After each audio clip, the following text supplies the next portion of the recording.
So what is going on, guys? It's Triple G here, back with another Tribes of Midgard video, and in today's video we are going over the Sentinel class.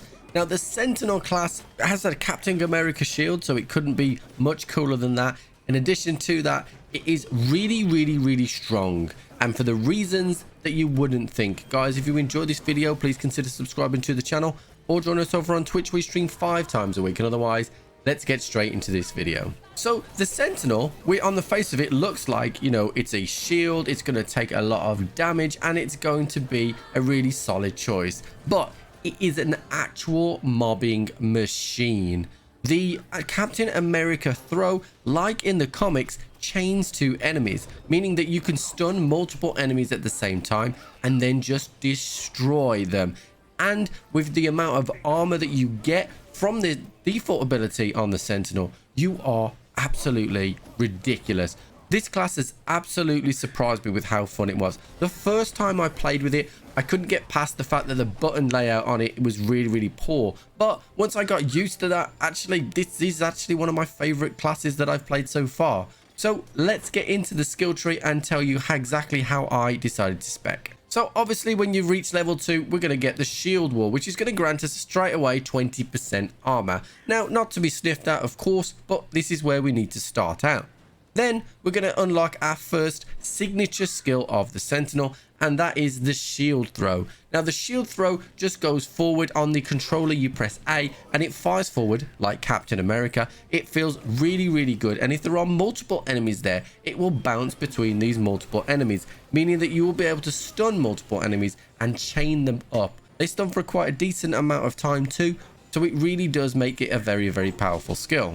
The next skill that we're going to talk about is Shield Ring. Now, Shield Ring isn't as good as the Captain America. It is good at times, but the problem with Shield Ring is that it's bound to the same button as you would do if you're trying to lock on and aim a ability on your shield. So if you're the type of player that locks on and then uses the Y button to fire projectiles from your axe, you're now going to actually push a shield wall when there's no one next to you.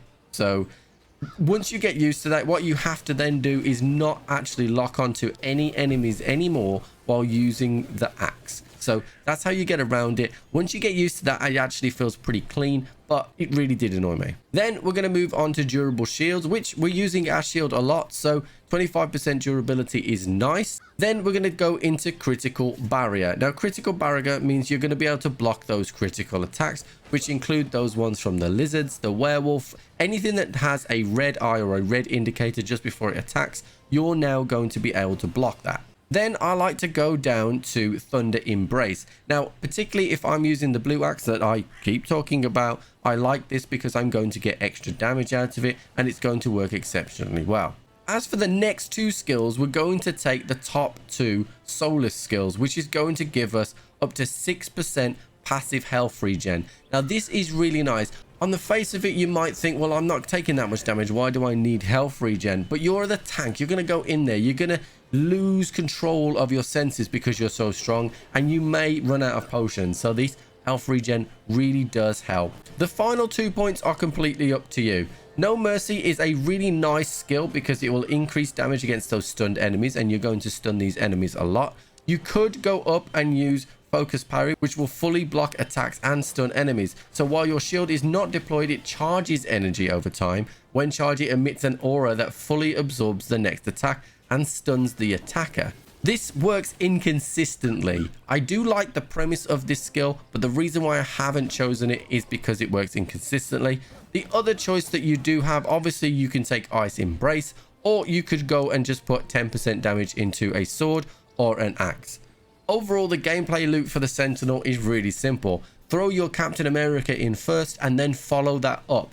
All those enemies are going to get chained up and stunned, and then you can go in there and do a significant amount of damage. I really did enjoy the Sentinel much more the second time I played it than the first. In terms of weapons and armor, the usual suspects in here. Obviously, we have a sword and axe in here, so Baldur's Blade will work very well. The Frost Axe in here as well. So any kind of weapons you want, I do recommend you using the Feral Armor, which is the blue armor. This will give you some frost resistance, not completely, but enough so you can walk around comfortably until you're ready to fight Fenrir. Guys, if you've enjoyed this video, please consider subscribing to the channel or dropping a like or a comment on this video, or joining us on Twitch. We stream 5 times a week, and otherwise, I'll catch you on the flip.